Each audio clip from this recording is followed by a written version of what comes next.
안녕하십니까. 5장 핵심 투자 전략 이상로의 텐텐베거 3월 24일자 시작하도록 하겠습니다.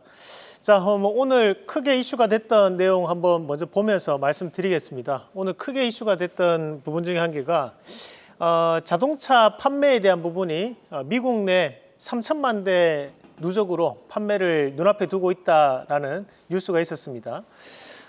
그러면서 이제 오늘 자동차주들에 대한 움직임이 좀 나타나고 있는 과정들인데 우리가 지금 현재 2,900만 대 이상 지금 팔린 상황이라고 얘기가 하고 있는데요. 그럼 과연 이 미국 진출을 언제 했었느냐?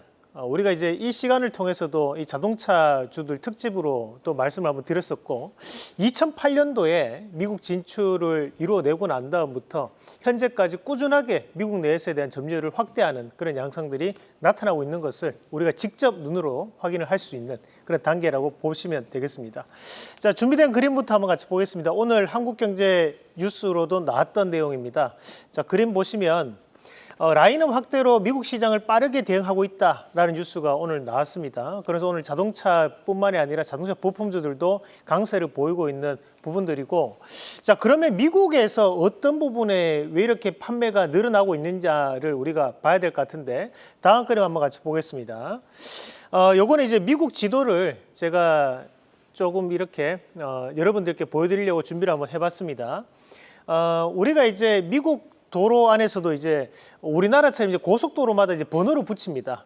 그런 것처럼 이제 미국 같은 경우에도 주간 고속도로 85호선이 어디부터 진행되냐면, 우리가 이제 엘라바마의 이 몽고메리부터 시작을 해가지고 쭉 올라가서 이제 우리가 애틀란타를 지난 그 구간까지를 우리가 이제 주간 고속도로 85호선이라고 얘기를 하거든요. 여기 이제 보시면 이 엘라바마와 이 조지아를 거치는 여기 사이에 현대 기아차가 2008년도에 진출했고, 나머지 자동차 부품 회사들도 상당 부분 진출을 했었습니다. 그리고 이 현대 기아차뿐만이 아니라 전 세계적으로 유명한 자동차 브랜드들도 대부분 다 이 주간 고속도로 85호선에 밀집되어 있다라고 좀 보시면 되겠습니다. 그래서 이제 미국 큰 지도 안에서 보면, 자, 이렇게 이제 빨간색으로 표시되어 있는 곳이 바로 이 제가 말씀드렸던 그 고속도로인데, 이 라인을 따라서 이렇게 상방으로 올라가고 있다는 것을 확인하실 수 있고요. 이 지역이 무슨 지역이냐면 자동차 및 배터리에 대한 부분에서 특화되어 있는 주들이 여기에 집중적으로 모여 있다라고 생각을 하시면 되겠습니다. 자, 다음 그림도 한번 같이 보겠습니다. 자, 그러면 현대차에 대한 글로벌 판매 비율이 어떻게 변하고 있느냐에 대한 부분을 우리가 좀 눈여겨볼 필요가 있을 것 같은데, 요거는 이제 우리가 2023년과 2024년도를 구분해서 봤을 때 어디에 판매량이 크게 늘어났느냐를 볼 수 있는 표입니다. 여기 이제 보시면 일단은 유럽에 대한 부분도 현재 판매량이 늘어나고 있는 상황이고, 자, 여기서 눈여겨봐야 되는 것이 북미 지역에 대한 판매량도 상당 부분 늘어나 있는 상황을 확인하실 수 있습니다. 자, 그리고 이제 이 북미 지역에 대한 판매량이 현재는 국내 지역의 판매량보다 좀 더 많이 잡히는 것을 확인하실 수 있습니다. 마찬가지로 우리가 과거에 많이 얘기했던 이런 중국발 모멘텀에 대해서 집중을 하는 부분들도 많았었는데, 실제로는 중국 권역에 대한 판매는 그렇게 크게 높게 나타나지 않는다. 중국 영향을 이 현대차 그룹은 크게 받지 않는다는 것이 바로 우리가 실적을 통해서도 확인을 하실 수 있고요. 그러면 지금 현재 유럽에 대한 판매량이 거의 국내에 대한 판매량만큼 올라와 있는 것을 확인하실 수 있고, 다만 차이가 있다면 국내 판매량은 현재 줄어들고 있는 양상들이고, 대신에 유럽에 대한 판매량은 늘어나고 있는 것을 확인하실 수 있습니다. 그만큼 지금 현재 이 현대차와 기아차 그룹, 현대기아차 그룹에 대해서 가장 중요한, 어떻게 보면 판매 비중을 높이고 있는 지역은 바로 북미 권역과 그리고 유럽 지역에 대한 부분이라고 확인을 하시면 되겠습니다. 다음 그림 한번 같이 보겠습니다. 그러면 이제 어떤 차종이 많이 팔렸느냐?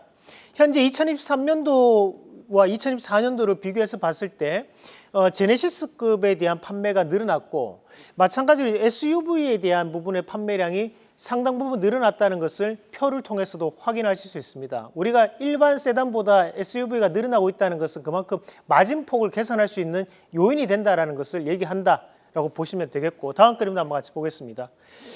그러면서 이제 우리가 친환경 차에 대한 부분도 판매가 늘어나고 있는 과정들인데, 여기서 이제 우리가 중요하게 봐야 되는 것이 EV라는 것은 순수 전기차를 얘기하는 거고 HEV는 이제 하이브리드를 얘기하는 거고요.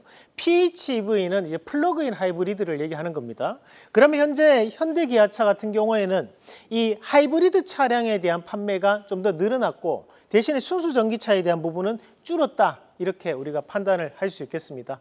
자, 그럼 이렇게 현대기아차가 미국 내에 대한 점유율을 높임으로써 관련된 기업들 한번 같이 정리를 하면서 말씀을 드리겠습니다. 자, 우선 봐야 되는 기업 바로 현대차부터 한번 같이 보도록 하겠습니다. 자, 현대차가 낙폭 이후에 지금 다시 한번 더 반등을 보이고 있는 양상들인데 우리가 이런 현대차 그룹에 대한 앞으로에 대한 발전은 결국 인도라든지 또는 북미 지역에 대한 부분에서 좀 더 집중도가 높은 것을 앞서서도 확인을 하셨고 지금에 대한 주가는 조금 과하게 빠져 있다. 오히려 현재 우호적인 환율 환경이 주가에 대한 개선 가능성을 높게 판단할 수 있다는 말씀을 드리고요. 자, 다음 종목으로 SL 한번 같이 보도록 하겠습니다. 자, SL은 우리가 자동차에 붙어 있는 이제 전조등에 해당하는 역할을 하는 것을 제조 판매하는 기업이 바로 이 SL이라고 생각하시면 됩니다. 그만큼 현재 SL에 대한 부분에서도 주가적인 부분이 오늘 고가 45,000원까지 올라가는 모습을 보이면서 정배열 초입 구간에 대한 움직임을 보이고 있는데 지금 현재 이 SL이 5일선에서도 조금 떠 있는 모습이 나타나고 있습니다. 다만 이렇게 5일선을 터치하지 아니하고 우상향을 하고 넘어가고 있다는 것은 그만큼 강한 급등 양상이 붙어 있다라는 부분으로도 우리가 판단을 할 수 있기 때문에 저는 오늘 SL이 자동차 부품주 안에서는 대장주 역할을 하고 있다라는 말씀 함께 드리도록 하겠습니다. 자, 이렇게 오늘 현대차 SL 같이 한번 보셨고, 자, 최근에 뭐 수익률 보면 크게 변화가 나오는 부분은 없습니다. 그만큼 저희가 이제 지난주는 반도체 기업들을 소개해드렸고 대신 이 반도체 기업들은 아직까지에 대한 상승폭은 뭐 우리가 등수 안에 들 정도에 대한 상승폭은 나타나지 않았지만 꾸준한 추세적 상승이 이루어지고 있다는 부분 판단하시면 되겠습니다. 자, 그럼 종목 한번 같이 보겠습니다. 자, 오늘 추천주는 PHA 말씀을 드릴 텐데요. PHA 같은 경우에는 트렁크 개폐 장치를 납품하는 기업으로서 1차적인 목표가는 12,600원, 그 손절가 9,800원 제시해 드리겠습니다. 계속해서 다양한 경제 이슈를 알고 싶다면 구독과 좋아요, 알림 설정 부탁드립니다. AI 캐스터 권미정이었습니다.